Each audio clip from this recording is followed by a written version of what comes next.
everybody. Welcome to Kame House Party. I'm Aaron. And I'm Vince. It's the podcast where we attempt to watch every episode and iteration of Dragon Ball that has ever existed, and then we get together, hold hands lovingly, and then discuss the show in a comedic manner. There's improv, there's tangents, and there's a lot of laughter and a lot of love. That's right. A lot of sirens. A lot of sirens. But a whole lot of Dragon Ball. And before we get into the podcast proper, we have a little bit of what we like to call Kame housekeeping. And the first bit of Kame housekeeping is the 1 minute roundup. All right. Do you, Jerry Western of the Bad Boy Gang, have any last words as you face death by firing squad for your crimes against the community? All I gotta say is I'm deeply sorry for my actions. And I know this is a Christian community, so if you could find it in your heart to not hang me by the neck until dead, maybe some prison, hard labor's another option. I see what you're doing. You're trying to apply to our Christian way of life. Well, I'll have you know that in Ephesians chapter 2, Verse 36, yeah. Yeah, verse 36, it says, you may be hanged or shot till dead should you harm the community in such a way that you have. It was Philistine who killed Job's dog, and in that moment, righteous retribution was granted from God himself upon the dog killer, and that is what you have done, and that is where you will go. Okay, fair enough. But if you look at, can I hold your Bible there for a second? Sure, take it. Flip. All right, here it is. Revelations chapter 3, verse 16. It's a goodie. I think we all know it. We all love it. And lo, the hanging man did come down. Sorry, I'm sorry. I just wanted to say it with you. Sorry. Oh, sorry. And see. Oh, I wanted to make up more Bible verses with you.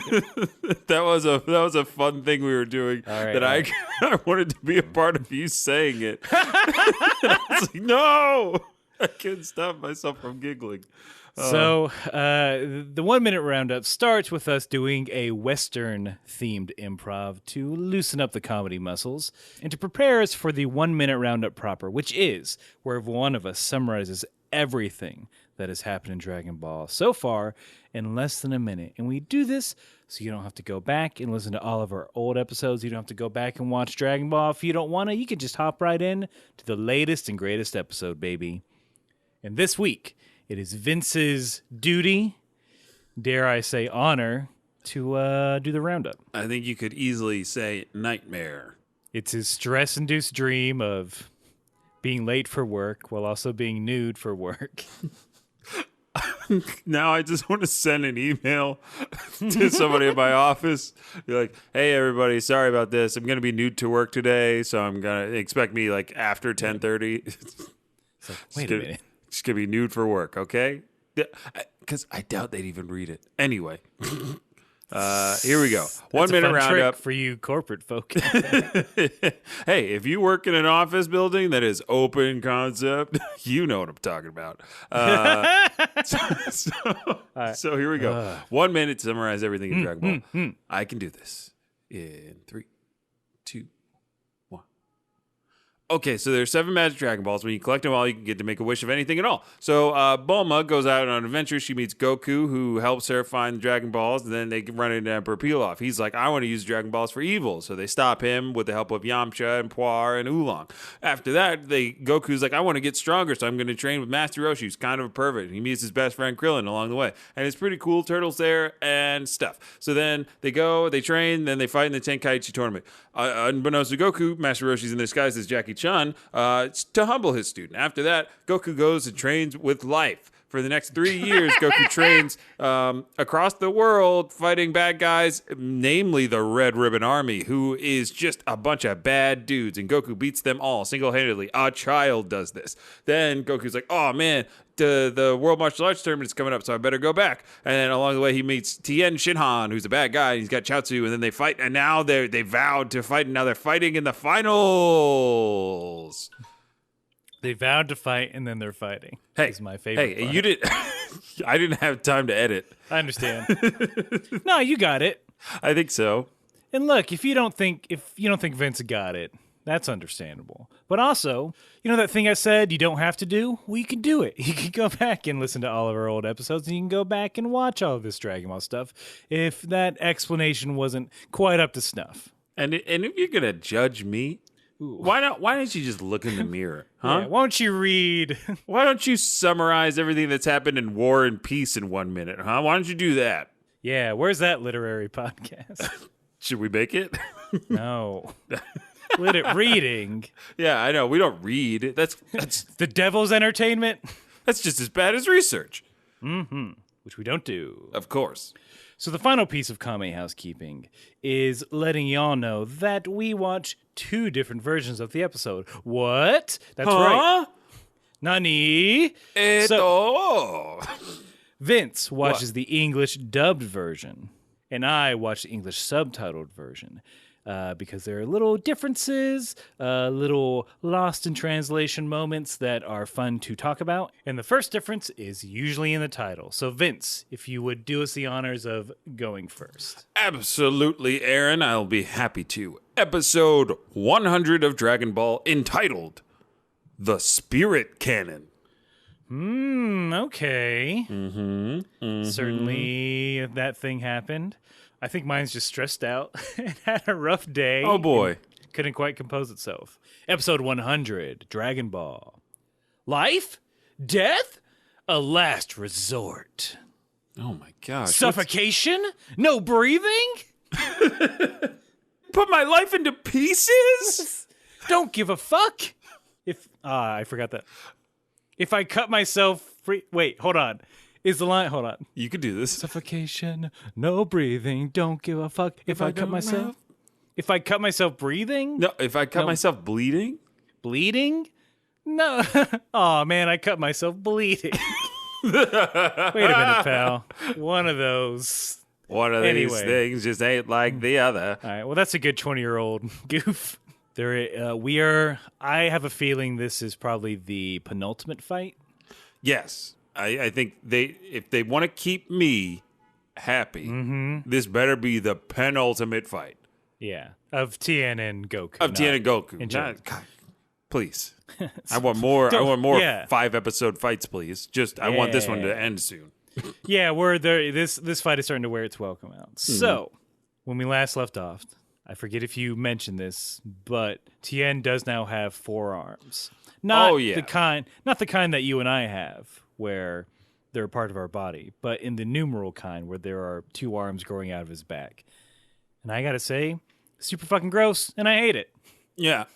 Tien is doing his best Goro impression right now, and the crowd is super stunned by Tien's arms, and there's just a lot of fighting up top. So I spent a lot of time just wondering how effective it actually would be to have 2 extra arms where his are, right? Because his extra arms would work better as wings because they're on his shoulder blades. Yeah, I think that's part of what disturbs me about it. Yeah. They aren't on his sides as I always think they would be. They're weirdly on his back. But they do. Apparently they come in handy. Yeah. Oh, hey.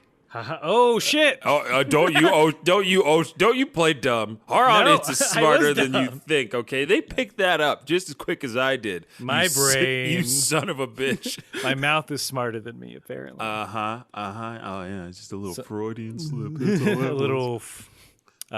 See, now my brain's shy. I wanted to come up with another joke, but it couldn't. Before all this fighting gets underway, there is a bit where there's a line from Tien. I'll give you a gift of twice as many punches.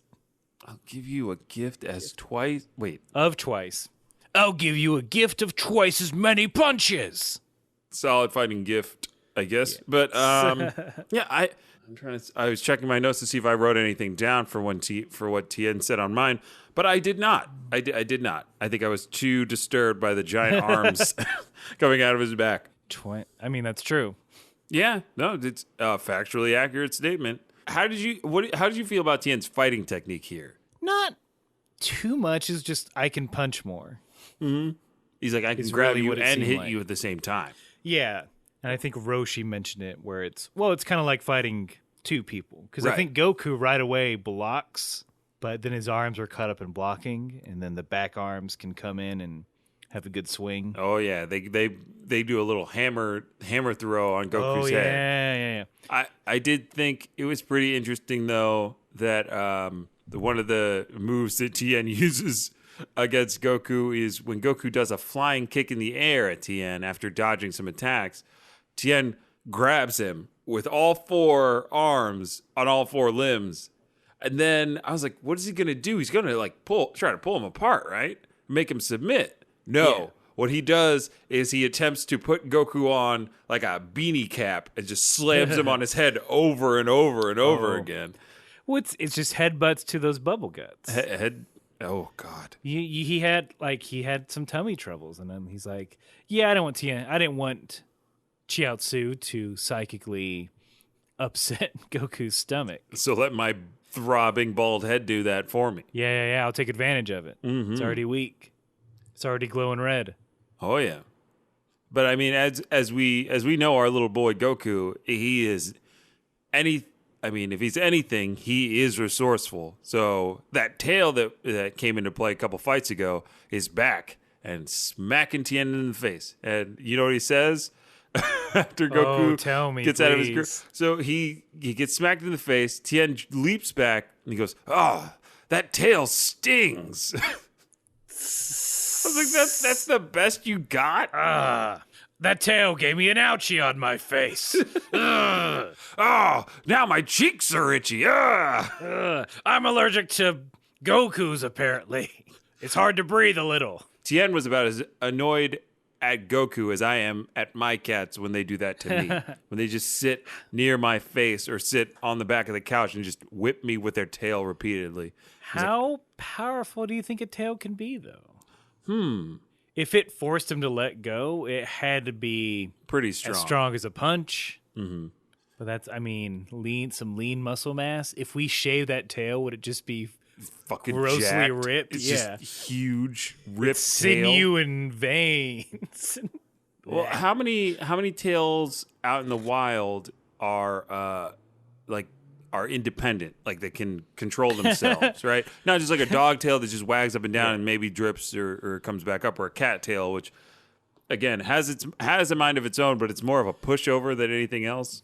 Yeah, what tail is an independent tail and don't need no man attached to it? I mean, some of the strongest tails out in the wild. I'll throw this up because I when I was a child, I thought about being a herpetologist because I loved reptiles. The tail of the American alligator is one of the strongest in the animal kingdom, but it's not prehensile, so you can't really do too much with it. It's more of a slapping item. If you think of a whale's tail, ooh, that's a strong tail, just from size. Mm-hmm. If it can propel that thing across the oceans at great distances, or he used it like, I don't know if you ever got hit with a whip. I won't say how I did it. But that shit hurts. There's the crack. I might be wrong on this fact, but I'm not going to look it up. But supposedly the crack of a whip is the tip doing a little sonic boomy. Oh, absolutely. Yeah, whips break the sound barrier. First man-made item to break the sound barrier was a leather whip. You can quote me on that. And then fact check me. Because I didn't do research for that. That's just off top. So maybe that's it. Top. Maybe it's more of a whip action. So I can imagine a sting because hey, motherfucker, ow, fuck, ow. My eye. I want to know how you got hurt by a whip, but I don't know if that's for the podcast or if it's not. You know what I'm saying? I don't know. Look, I was raised a little rural. Uh-huh. And I don't know, you get some string or you get a bit of leather. Uh-huh. Start fucking hit people. I don't know if you're in scouts. You just start. Oh, here's something I could hit someone with. I guess feel I you. better hit someone with it. Okay, no, word. We used to throw some belts around, acting like they were whips. I mean, that's probably making it crack. Yeah. Oh, those were the days. Yeah. Where it's like, so I could probably hit someone with this. Hey, you want to go hit each other with this thing? Like that. Better do it. That's what me and my cousins would do, or me and my neighbors would do. It's like, hey, I found this big stick. You want to go hit stuff with it? Hell yeah! Let's see if we can break it over a tree or Cody's back. Yeah. I don't know. Hey, I made nunchucks out of these sticks and a rope. Yeah. Oh, that sounds like a great idea. See how Nothing's this gonna go wrong happens. now. Our whole day is booked. Violence. But it's playful violence, which this fight is akin to, just because now there's no, like, in case you missed it, in the last episode, there was a whole lot of malice, a little bit of drama, and all the malice is gone from Tien. All he wants to do now is fight Goku honestly and do a good job. So the next bit, Goku not wanting to be outdone. He's like, hey, man, I can grow arms, too. I can grow 8 arms. Fuck you. And then he does, kind of. I thought this seemed like a weird thing to me. I appreciated the cheekiness of Goku being a kid and being like, I can do that too. But like, I just kind of he got that from King Choppa, right? Because that was King Choppa's technique. Was it? Yeah, King Choppa could make like a bunch of arms. Like he was so fast. Maybe. It looked like he had so many arms. I mean, I think that's just, to me, it was never explained. Okay. But I just assumed it was a form of after image. An illusion. Yeah, just to psych people out. Yeah. So I guess this Goku's technique worked the same way. That's why I thought the two were linked through inspiration. Perhaps. He had more time to study.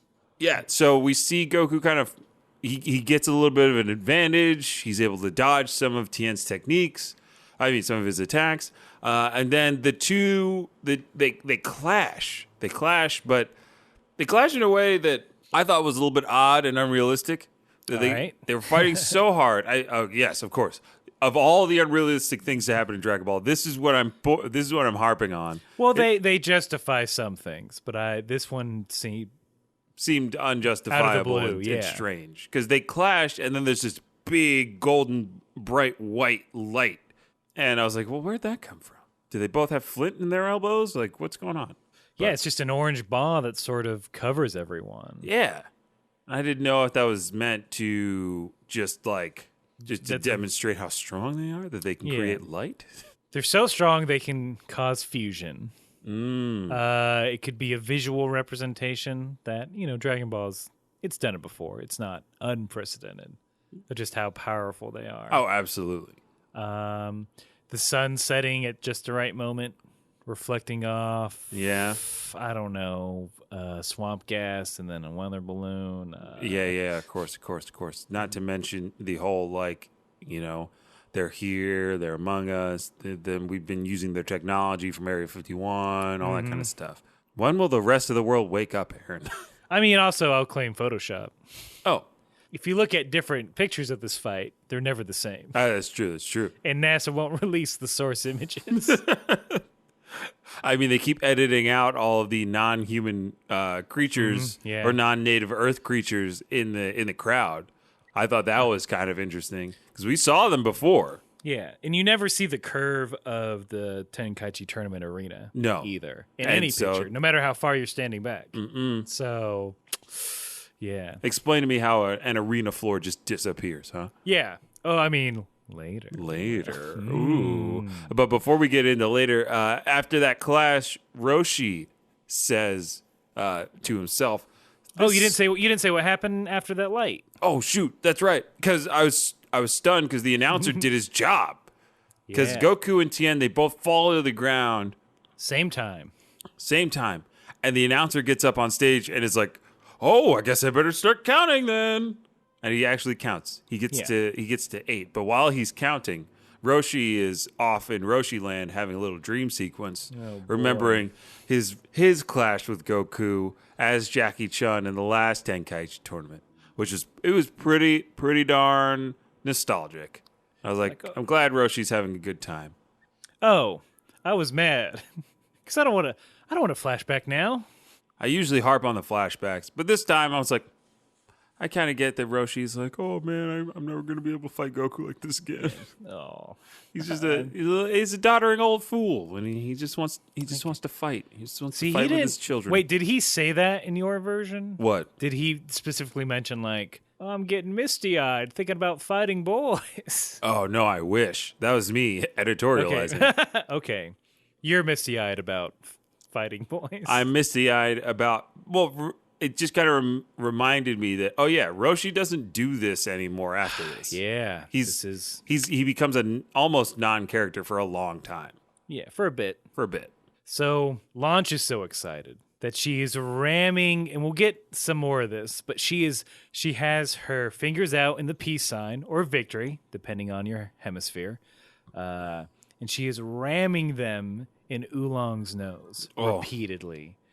Ow, ow, fuck, ow. Ow. Yeah. No. I understand a bop on the head, right? I get that. Sure. You're shaking your fist, you're swinging them around. A bop on the head, a crack to the skull. Look, that's understandable, and I feel like Oolong should be able to take it, okay? Yeah. But like holding his the back of his shirt and then just ramming into the nose, nobody wants to do that. One, there's too much accuracy there for just an excited flail. Because she's not looking. Mentioned. Yeah. Ooh, that just makes her even deadlier. Oh my gosh. It's why we follow her story. I think it's intentional, now that I'm thinking about it. I think it's like, she's heard about Oolong. She knows, wait, this motherfucker. Oolong, they probably got drunk one night and he confessed some shit. And she's like, oh, yeah, cool story, bro. And then she's just waiting for the time to get him strike back again. Yeah. So I think this is it. I mean, because again, how else can he do it? I don't know. How this is more than just being excited. Yeah. Oh, this is more than being excited. Mm-hmm. It's revenge, Vince. It's revenge. Is that the tagline for Equalizer 2? It's revenge, Vince. It's revenge, Vince. It's like, oh, me? God. What's that? Wait, that was a Vince, not you, Vince. Okay. So then after, I think the announcer gets to 8? 9, baby. He gets to 9? Because mine's more fucking dramatic, I guess. Yeah, he only gets to 8 in mine. Why do that? But here, they after the near ring out or near knockout for both of them, they both get up. And they look beat. And I said this before Roshi did. Roshi says, "Oh, they look tired and worn out." But Aaron, what would have happened if the announcer counted to 10? Ooh. Well, let me check the rule book. Okay, so rule book, Ephesians, chapter 3, verse 6. Aaron, can I stop you? Can I stop you? The rules are in the New Testament. Oh, I'm sorry. Yeah, sorry. It's in the new version of the rule book. So, all right. So Romans chapter 2, there we go. verse 33 states that if thou fighters shouldst not get up at the same time and stay down after a 10 count.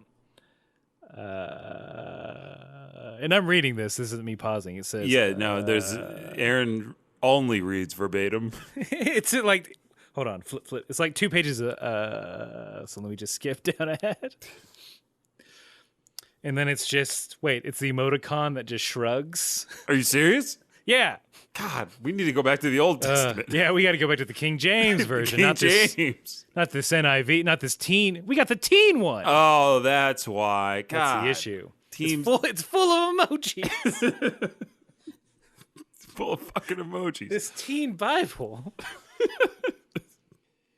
One verse, I'm flipping through randomly here. Flip, randomly. It just, one verse just says, and then Jesus said, "You up?" Oh no! But that was to Lazarus. Oh, okay. He raised him from the dead. If you remember, if you recall. Yeah. Oh, of course I recall. This is a God-fearing podcast. I don't know if there's any weird verses that you found. Let's see. If I flip through This teen Bible rule book. I gotta go back to my favorite book, the book of Gobuku. And it says in chapter 1, verse 2, and so he fought, and then he ate, and then he fought, #fire, #100, #Goku, #Dragon Ball, #fuck it, #Lil Yachty, #. Hold on, I found that page. There's just a picture of him as well. Yeah. And there's a like button. There's a like heart? button, and then if you turn that page, there's a Bitmoji form of Goku on the other side. Yeah, throw this teen Bible out. Aaron, are we 40 years old? Are we both middle-aged men just slamming youth culture from which we left not too long ago? I hate, but also live in youth culture. Oh, we do. It's an easy gag. I just think it's an easy gag. Oh, it's worth it. It's fun to treat old things like new things. True. But yeah, what I'm saying is, I guess it'd be a tie for losers. Well, or do they wait and continue the fight? That's what I want to know. Because in a boxing match, winners? right? If both fighters go down, they count or they get up and then they go to corners. But in this, there's none of that. Also, a third place winner has not been picked.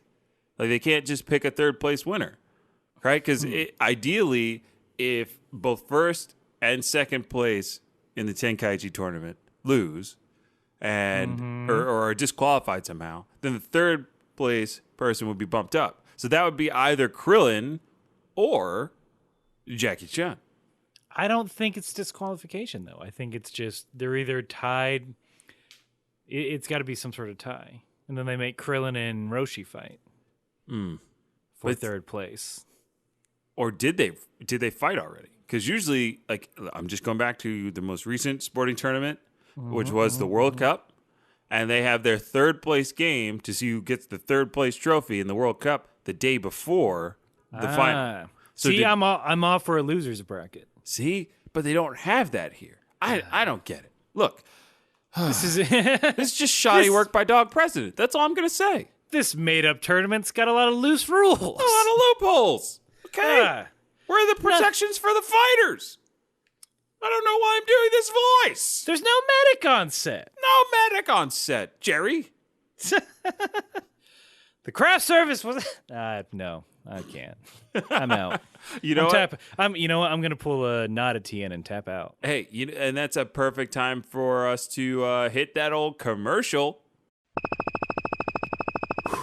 You know, Vince, when we take our halftime break from this podcast... Oh, yeah. I like to freshen up with a cool, cold glass of pure water straight from the tap. This isn't an advertisement. I'm just saying I like water. Hey, water's great. And if I be mistaken, don't tell me. Because I think the human body is made up of 68% water, 70% if you want to round up. I mean, that's just us having a casual conversation. Absolutely. But what we're about to get into is the actual ad for this show, which is, if you like the show, if you love the show, if you tolerate the show, if you fall on that spectrum in any way, we really appreciate it if you'd share it with other people. That's right. Yeah, sharing the podcast is like with somebody that you know or somebody that you might think would be into the podcast is the best way for us to get a wider audience, apart from everything else that we do. Word of mouth really counts. So when you tell somebody to check out this podcast in person, in their face, like not in an aggressive way, but if it comes up and you're like, oh my gosh, you should check out this podcast, Kame House Party. It's fantastic. Go to kamehouseparty.com and you can just download the link right there. Look, I know Labor Day is coming up. That means road trips, baby. Exactly. And that's your in. So because they're stuck. They can't fucking go anywhere. They can't go anywhere. Back at Dad's Jeep Patriot. What are you gonna do? Listen to Kame House Party, my dude. But I was doing some creative work, working on a sketch show, and one of the writers, I happened to be wearing a what is now becoming a Vince Classic piece of clothing, which is my Red Ribbon Army hat. I was wearing that hat, and the person stopped me, and he said, "Hey, that's the Red Ribbon Army, right? Dragon Ball, right?" And I was like, yeah, of course. And he goes, "It's kind of interesting that you're wearing the hat of one of the most despised organizations in Dragon Ball history." I was like, no. "Oh, okay. I see how it is. No, that's fine. I wear it because I'm a badass at heart." That's what I said. And then, and then, as we were talking about Dragon Ball and anime in general, I was like, "Hey, like I do this podcast. You should take a listen to it." And after a couple of minutes of just chatting about Dragon Ball, he was more than happy to whip his phone out, opened it up, went to his iTunes, typed in Kame House Party, because you got to tell him how to spell it, KameHouseParty. Because I gotta. Because you gotta, and I watched him subscribe to the podcast right then and there. Now you don't have to be that aggressive. I think you can do with a like, "Hey, check out this podcast," and then let them be on their way. But that's the power of communication. You know, more than a tweet, more than a feeling, more than anything else. Just share it in person. This isn't a bribe, but. Ooh. Here's a couple bucks. No, I don't have a couple bucks for everyone. I'm sorry. Look, the more listeners we get, the more things we can do, because then we're justified in creating more things for you, not just for the podcast, but like other things that you guys would enjoy. That is our particular brand of skewed comedy. That's all to say that if you like what we do here, please tell people about it. Please get them excited about it, because then Aaron and I we can continue to do this, which we love, but we can also try to branch out and do some other things that we think you guys might really enjoy. Again, as Aaron said at the top of this ad, thank you all so much for everything that you've done. We really and thank you for drinking water. That's what I was talking about. Hydrate. Hydrate, ladies and gentlemen. Summer's not over yet. Hydrate. But honestly, thank you so much for listening to the podcast and sharing it with your friends the way that you've already done. Just if you haven't done that, if you're a newer listener, just preach the good word. Yeah. I don't know. Put it in Facebook, Twitter post. I don't give a fuck. Just anything. I mean, make sure you add us on that shit. Oh yeah, if you add us, that's cool. That looks cool for us and you. Yeah. So I think it's perfect time to go. What's that? Back to the show. That was a great joke, Vince, that no one will hear. Oh yes. Too bad you weren't here during that commercial, because I've never told a funnier joke, story, or anecdote. I can't. It was so intricate. There's no way I could repeat it or even begin to summarize it. I don't think you should. I think it's just for you and me, and everybody else is a. But they are SOL. But you got a commercial, right? That's just as good. Ooh, I bet you it was fun, wasn't it? So, Goku, tired of the shit, puts Tien in a wrestling hold. Right. Which, for you wrestling fans out there, I will say is the Walls of Jericho. Wait, really? That's all. That's what it's called? That's a version of it. Oh. It's the finisher. It's one of the signature holds of Chris Jericho or Y2K. Oh, okay. Now it makes sense. Walls of Jericho, Y2K. I'm hip. I'm down. I get it. I was calling it the Scorpion hold. I don't know if that was somebody else's fun move, too. But that's what it looked like to me, and that's what I called it. Tien's on his belly. Goku's standing up. He is folding Tien's legs back to just stretch out that midsection. Mm-hmm. It's a really good hip flexor stretch. If you have a partner, you should do this. Then Tien, not to be outdone, goes to choke Goku with his back arms And it sounds just as gross as it looked. The whole thing looked weird. It felt weird. Goku's getting red in the face because his windpipe is being cut off, but Goku refuses to let those legs go. No one wants to quit. And they do this thing where they pan to audience reactions, of course. Some of the audience has a little bit of audio, and one of them says, because I had to write this down, they say, "Show mercy." I was like, "Show mercy? What fight have you been fucking watching?" Tien started out with the intent to murder this child in front of your face. Mercy to who? Yeah, that's what I mean. Like, they turned on our boy Goku, or at least one audience member. What if it was Jesus? Watch it. Oh, God. He's like, you know what I'd do? I'd show some mercy. Let me just yell it out real quick. All right, I tried. Jesus. Hey, Jesus.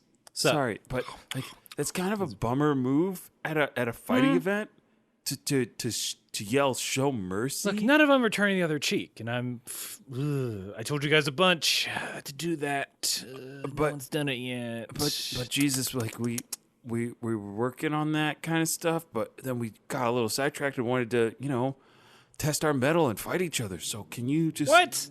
What? What do you That's mean? the opposite of what I want you to do. But it's friendly. Look, they're friends now. They started out as enemies, and now they're friends. He is choking a child. Does that seem friendly to you? But the child That's is chock full of sin. okay. So Sin all the way down. Jesus, you're yelling sin, and people are starting to turn and look, and Yes, look upon me, your savior. Jesus, Now show some mercy. Well, not all these people believe in you. What? I mean, I'm right here. no, but Feel the holes in my hand. I don't. Ew! Wait, no, put your gloves back on. That is so gross. They It's very smell. hot, actually. I should just take these off. No, don't. Let me wave them around. Oh my God! I'm so sorry. I'm so sorry. One's a little green. Is that bad? Yes, Jesus. I'll heal it later. Oh, okay. Well, okay. Can you go get us some popcorn? I really could use some popcorn. Here you go. Oh. I turned your wallet into popcorn. You're welcome. Okay, so now I don't have a wallet or any money or anything like that. Jesus. I honestly, I think it's taken me a while to put this into words, but I feel like you're a bit high on yourself right now that you've come back in this particular time. Yeah. And like, I just want you to look at the reality of the situation and try to be more like, I don't know, just try to be more like one of us, Like notice So instead of WWJD, it's WWYD. Yeah, WW. What would Yamcha do? No. Yeah, okay. No, All right. Jesus, All don't. Right, yeah. Jesus, no. I'm going to go train and steal. Bye. And see. 30 days and 30 nights in the desert. He acted like Yamcha as the devil tempted him. This episode is turning out way more themed than I could have ever imagined. we're tapping that well right now, right here, and it's fantastic. Because all the dirty sinners around you. No one wants to quit, even though Tien, due to pain, loses concentration in his little back arms. Yeah. Slurp back in. Oh God. That's right. Chaozu even at one point is like, Tien, should I help? Because everybody can see. Like, this is one of the first moments you actually see Tien in genuine pain. It's not like a joke or a put on to get somebody to drop their guard. And Chaozu is about to raise that. He's raising that hand, raising that finger. Then, of course, Tien being the noble, prideful person that he is like, don't you help me. Don't help me, Chaozu. Because Tien then kind of decides he's going to get out of this thing by sheer will. And he's flexing back against Goku, and he flings that little boy across the ring into the wall, breaking it down with such force. So here's what I want to know. Krillin tries to go help Goku. Roshi's like, no, the fight's still going. Goku gets up. Now, the way they show Goku getting up and walking back, it looks like he's out of the ring. Mm-hmm. Did it look that way to you? It did. But this is like the same thing that I brought up, like, wow, it's a long time ago now. But in the prelims, when Goku jumps up so high, he touches the ceiling, technically out of the ring, and then flies back down. Or is the wall part of the ring? Not if the wall knocks down outside of the ring, is it still part of the ring? Thus, you are okay. That's so much space. Then. Mm-hmm. Yeah. We need a rule book. I mean, we have one. It's just it wasn't translated well. Yeah. And we have the teen one. Yeah. But yeah, so after, because I wrote this down, I wanted to know if there was a bunch of dialogue in yours after Goku walks back onto the ring, because Tien and Goku exchanged some words, and I wrote them down verbatim. All right. Okay, so it must have been interesting. So, because I didn't. Tien says, "Thanks for the stretch. If you're tired of losing, you'd make a great chiropractor." Goku. Craned him. Goku. "What's a chiropractor?" Tien. "You were born to fail just like everyone who came before you. I cannot be defeated. Ever." But there's still more. Answer the boy's question. Keep going. Goku says to that, "Why?" Tien. "I do not wish to kill you. When the time comes, avoid it." That's how that conversation goes. So there's a little bit of that back. There is definitely like, hey, man, you forced me to do this, but you got to dodge, because if you don't dodge, you dead. Even you will die. See, that has more gravity to it. Like, is Goku responding in a way that is a little bit more than just like, what's it like? Goku's kind of got the joke responses. I don't know if that's a response. Like, what's a character? I think that's just a genuine question. Yeah. It's like, I'd be good at it, huh? I don't know, maybe. I don't know, maybe this, instead of fighting like a dummy, he'd make something of himself. Goku goes and gets his chiropractic license. Yeah. How do you become a chiropractor? I genuinely How? don't know. So every chiropractor I've met was... Are they also a doctor? Well, they either did physical training or they were like anatomy students. Mm-hmm. So I think with an anatomy degree, you can translate that into anything in like sports medicine or physical therapy or anything like that. And then from there, you specialize, because like it's actually a very interesting kind of structure for sports medicine, because you get out, you have all the skills kind of if you want to go be like a doctor, you can do that. But if you want to be a sports doctor, or sports medicine person, or anything like that, like super specialized or orthopedic, you can take like different tracks. You can go from school to working at a physical therapy location, then taking that and go back to school maybe in a year to specialize in like, oh, I want to be the guy who knows everything about shoulder injuries, or I want to be the woman who knows everything about the back. So I go back, and then you get a chiropractic license, then you can be a chiropractor. I'm the top calf man around these parts. Dude, it's not as much of a joke as it may sound, because like that, I went to an orthopedic surgeon for a hand injury I had, and that's his specialty. He'll see you for other things, but everything from your shoulder down to your hand, he is the expert at it. I mean, I can do your back, but those hands are what really get me going. No, absolutely. Those knucks, those palms. Doctor. I would just like your supple wrists. Thank you. I'm now putting them under my shirt so you're not distracted by my hands, and you can remove the knife that's in my back, please. My injury's up here, sir. Yeah. So I think what we need to do is say, so remember everything Vince said, and then just put Goku. And then imagine Goku doing all those things. Imagine Goku going to school, getting his BA in anatomy, because, he already likes to touch things. He specializes in the tailbone. Ooh, oh, absolutely. The coccyx. That's it. He's a hips specialist. Ooh. He can crack your hips like nobody's business. And then Raditz comes, and then we all die. Because he tries to fight Piccolo. Piccolo can't do it, and oh my gosh. Yeah. Oh, boy. If only it was a strong alien. Cut to him eating a salad in his office, just going through Facebook. Pretty much. He's actually eating it on on one of the therapy tables because his office is so small he doesn't have a desk. I mean, it's a very big salad, and there's it's mostly meat. Oh yeah, but yeah. He went to did not like lose one of his those appetite. chicken finger places where they're like, we do salads. If you like chicken salads. Hey, if you like fries on top of everything, who doesn't? I mean, I do. Oh, you're giving me dinner ideas. He's looking at Krillin posted another video from the dodo on his timeline. So he's like, hey, hey, hey. And then kaboom, the earth blows up. The earth blows up. So the attack that Tien is going to do is called the energy cannon or the Kikyoho? Kikohu? Kikouhou spells energy cannon. Yeah. Interesting. Okay, so this is a move that is pretty well known in Dragon Ball lore. This isn't the tri-beam. You bet it is, Aaron. Oh, why don't they name it that?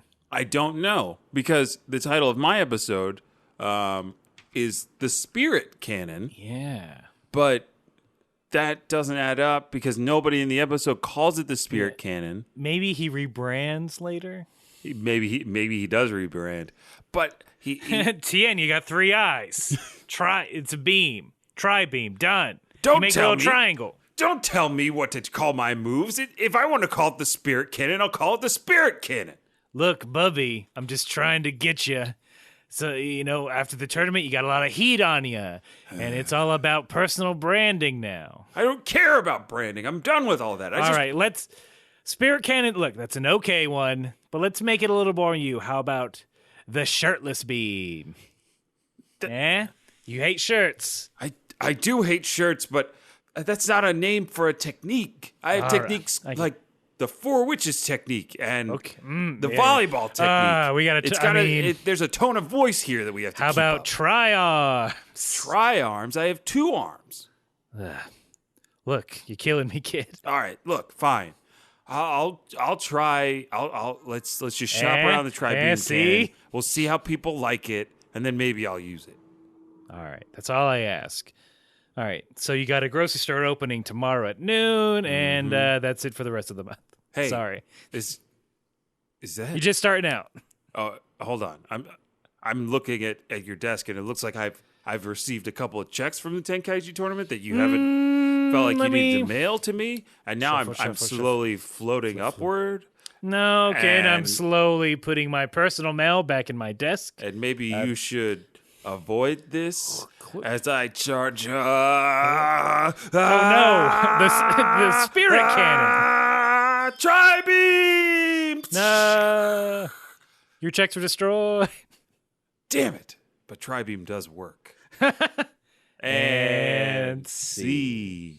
All right, as long as we're all on the same page of right. Agents can be kind of sleazy, but also that this is the tri-beam. There's a moral to every scene. If you could find it and tweet it at us, we will confirm it. So Roshi's talking about this. He says it's more powerful than the Kamehameha. You can die from using it if you put too much oomph into it. Right. But at the same time, even if you use it, it shortens your lifespan. So this is it's a dangerous technique. It's like a catch-24. Yeah. 2 more powerful than a catch-22. But I feel like it's kind of like people who run, like, what are they called? The Iron Man races? Mm-hmm. Where they run like 50 miles and they bike 100 miles and they swim 20 miles and stuff like that. Like, yes, if you accomplish that, you are one of the physically strongest people on the planet. You are an Iron Man or woman. You are one of like person. 8 people who finished this thing. And yes, that accomplishment is yours and yours alone. So enjoy your reflective blanket and your really heavy metal and maybe some like earnings off the top from the event. But that has to shorten your life, right? Similarly to this cannon thing. I've been thinking about that like when it came up in the episode, like, oh yeah, it's super powerful, it's really cool, but it takes a lot of your life and it shortens it at the end of it. I mean, I think it's been researched, not by us, of course. No, of course not. It's been shown that extremely stressful situations in your life, like the loss of a loved one, new job, unemployment, moving, things like that, big changes actually can shorten your lifespan. So, I mean, if prolonged stress can kill you, then surely prolonged overexertion and physical activity. Huh. That's why I never move. That's why Aaron is the healthiest person on the planet. Period. It takes all my strength to hit record. Luckily, my assistant doesn't. My assistant is my other hand. It picks up my right hand. My left hand picks up my right hand. Yeah. Because your right hand is your dominant hand. Your left hand is your subservient hand. Mm-hmm. Yeah, Every right-handed person feels the same way. We all know this. We all do this. So, Tien lifts off. He gets the arena in his sight. He squares it off. Aaron, how does that boy zoom in with his hands? Well, that third eye, of course. Oh, that's the perfect excuse and explanation that I am going to say is canon, not Nick Cannon.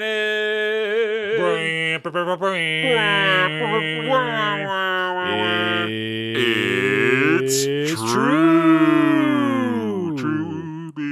That boy got telescopic sight. I like that. I like that as the reason for why Tien can zoom in onto his hands. Through his hands. He makes a little viewfinder director style. And yes. Zooms in. He's like, that Goku. It's a shame I got to beat the shit out of him. It's a shame I have to murder this child. Because he could be a star. Again, Tien warns Goku. Goku, quote, "Don't be stupid. I hate running away." Wow. I feel like, okay, so part of me wants that kind of tone out of this entire moment, like out of this entire fight. I would have liked the tone to have a bit more gravity, which I think your episode has instead of mine. I at times appreciate the goofiness that the English version tries to put on the characters and stuff, but it makes these moments a little bit more deflated because, like, instead of saying stuff like that, Goku was like looking up, but he's like, "What are you gonna do?" Also, I'm tough. I'll be fine. It's like it's way better if he says like, "You don't be an asshole. I'm not running from anything. I'm never running away." Yeah, because that's more of a Goku thing to say. Goku, don't just walk into this wall of knives pointing directly at you. I've never run from anything in my life, Krillin. Not even knives coming out of a wall. That's not even the way we're supposed to go. The ice cream parlor's this way. Look, I'm following my nose, Krillin. You may not be able to smell the ice cream on the other side of these knives, but I can. I mean, we can just walk around it. That's not running away. Oh. He wasn't hurt at all. See, Krillin? I'm totally. Wait. Well, blood's starting to come out. Totally fine. He's going from a pinkish color to a pale. Totally fine. I mean, he says he's fine. Nope, he just fell down. Well, ice cream. I'll get you some, buddy. Don't worry. Just hold on here. Oh, I'm so hungry. Oh, where's Krillin with that ice cream? Bring. 2 ice creams, please. Suddenly, my boy. That'll be 16 zenny. Hold on. Oh, take your time. Oh, wait. I'm sorry. I left the store. That was the bell. So you know I exited. Okay, bye-bye. Krillin, is that you? Hey, Goku. I left my wallet in my other gi. Do you have any zenny? What's zenny? Hold on. Well, hold on. If we want this ice cream, I'm gonna have to go back to Kame house and get it. Hurry, Hold Krillin. still. No, you're fine. Just I know you're hungry, and that's the only thing that's wrong with you, not the knife thing. So I'll be back. Krillin, what are you doing here? Shouldn't you be with Goku getting ice cream? Oh, I didn't realize we did a time jump.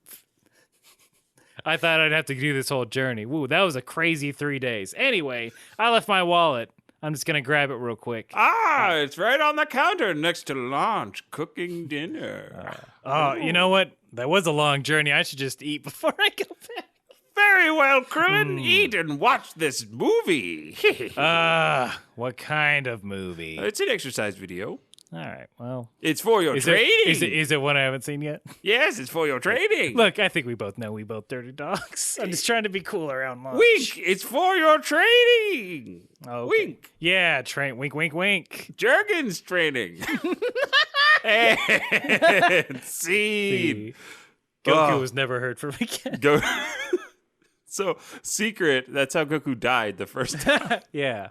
Goku's first death was he ran into a wall of knives and starved to death. 'Twas not the knives that killed him. 'Twas hunger that killed the beast. Oh, yes. Yes. So the attack happens. If you go back and watch this, I will say, like, they should have fucking said epilepsy warning up and down this whole scene. And then once the lights have calmed down, the smoke is settled. When the lights come down on Tenkaichi, there's a hole in the ground that's square. And Tien still floating up above everyone. And Goku's nowhere. Woo! Thank you, Bonnaroo! That boy done blow up a square hole somehow. Yes. And it's seemingly bottomless. Oh, yeah. It is dark, it is deep, and it is square. Vaporized, they say. Because there's no debris anywhere else. Exactly. And it puts our announcer friend in a very odd situation where he's even less equipped to do his fucking job. So I'm very curious to see what happens in the next episode. I mean, because can't get a ring out if there's no ring. I mean, honestly, I thought this moment happened later in the series. I really did. I thought this moment happened later in the series, so I was very surprised to see it happen right now. I mean, it's also similar if we're flashing back to Roshi and Goku's fight.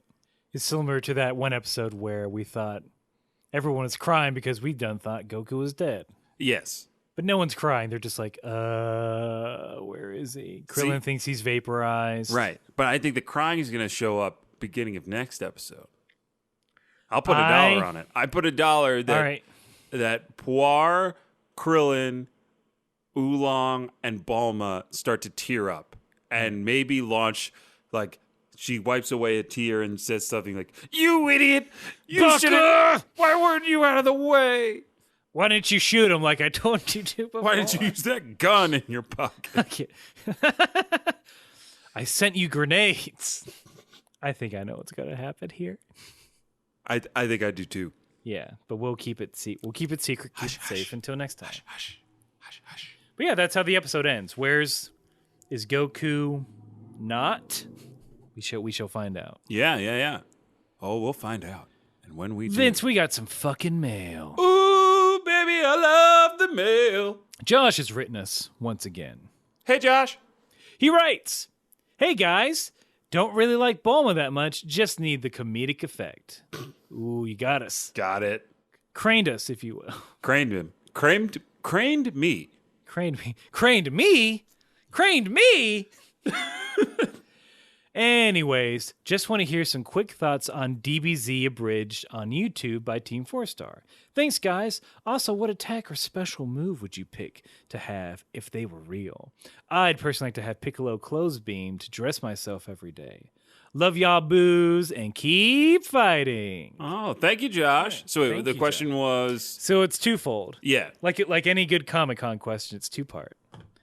So what do we think about Dragon Ball Abridged from Team 4-Star? Are you familiar with that particular thing? I believe I am, but I think it's definitely been a long time since I checked out one of their videos.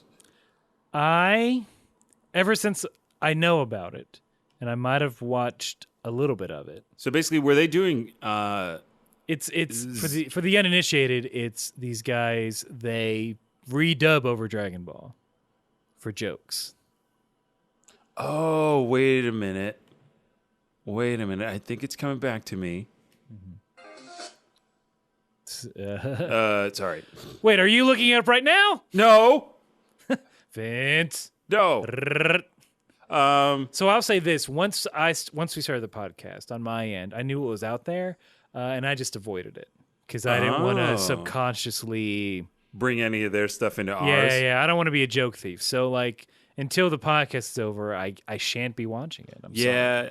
It's probably I would echo that from Aaron. Like using when you're trying to make an original thing, it's really kind of hard to check out other people's funny stuff because you just end up wanting to quote it, and then it becomes a little bit muddied as to whether or not we're being transformative enough with what their material is and stuff like that. Because we're in a different medium anyway, so it's tough.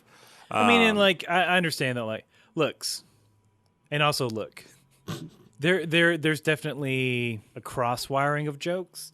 I know, sure, there are people who are malicious and steal jokes for sure, but if you consume comedy, it's gonna go through the mixer that is your brain, and some of it's gonna come back out. Whether you notice it consciously or not, you're kind of affected by. I mean, this is just in general, but for comedy specifically, because there's so much of it and it's so tailored. I think every piece of comedy can be tailored directly to the consumer at this point. That like. It's stuff that you're already thinking about. It's just somebody who's put it into words that make you laugh, and then you internalize that. And then over like a period of like a week or two, you forget that that's even someone else's joke, and then you end up making it with your friends, and it becomes an inside joke. So then you think nothing of it.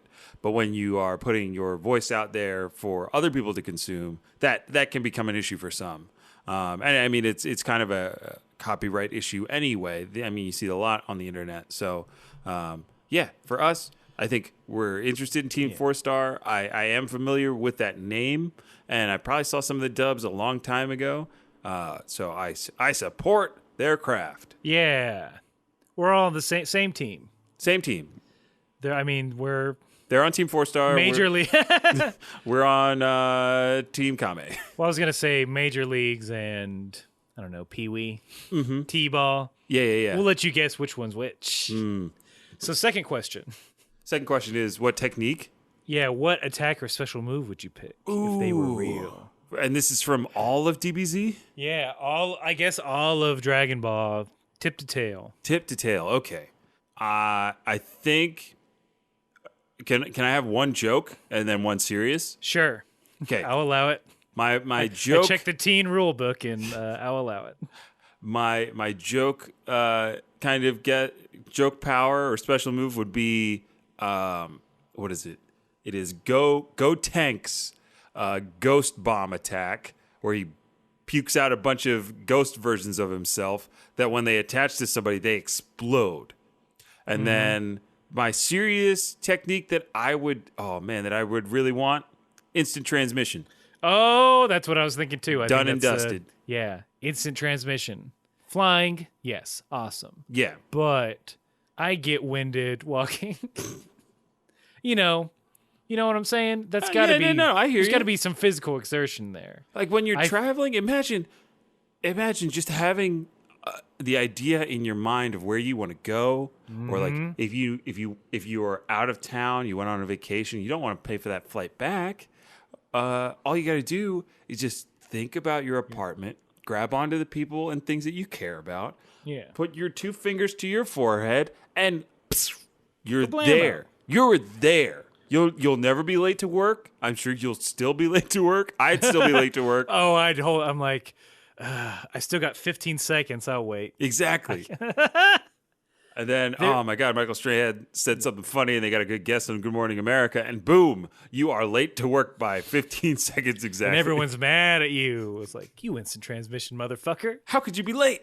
Or you're part of the instant transmission pool, and someone's not fucking ready. Oh, that's it. That's it. Oh man, that's the only bad thing that I can think of about having instant transmission is once you start doing it for somebody else. Oh, everybody wants a piece of that instant everybody wants baby. A piece.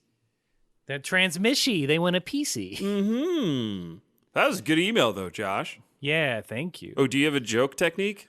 I guess my joke technique. Afterimage would be fun, just to crane some people. Just to be able to create errands in different poses Yeah. around the area that you're in. Yeah. That or solar flare to get out of a sticky situation. Oh, yeah. Sir, that'll be 6:59. Solar flare! It's still 6:59. And then they hear the ding as I slowly run out. Because that's it. Because all you can do is make a I can just run. You can make a big bright light and then have to like hustle your way out. I'm falling over things because I can't see either. Exactly. That means you'll just have to constantly be wearing sunglasses. I mean, that's fine. I guess I'll be cool. I don't know. Boo-hoo. I wear my sunglasses at night so I can solar flare. So if you want to be like Josh, if you want to be cool, like you're wearing sunglasses all the time, like Josh. You can write to us at kamehousepartypod@gmail.com.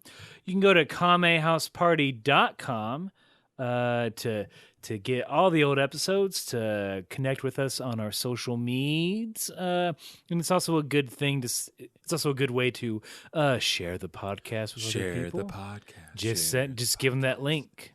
Yep. You can find us on all the things on the Facebook, the Instagram, the Twitter. I can say "the" in front of that because we've established that we're old. We're old. Mm-hmm. And then, Aaron, I wanted to give a quick shout out to a friend of the show, Ian Heron. I wanted to give a shout out. He's got some episodes of his podcast that are out at the time that this will be out, and I do a little bit of engineering on there. So check out the Ian Heron Improv Half Hour.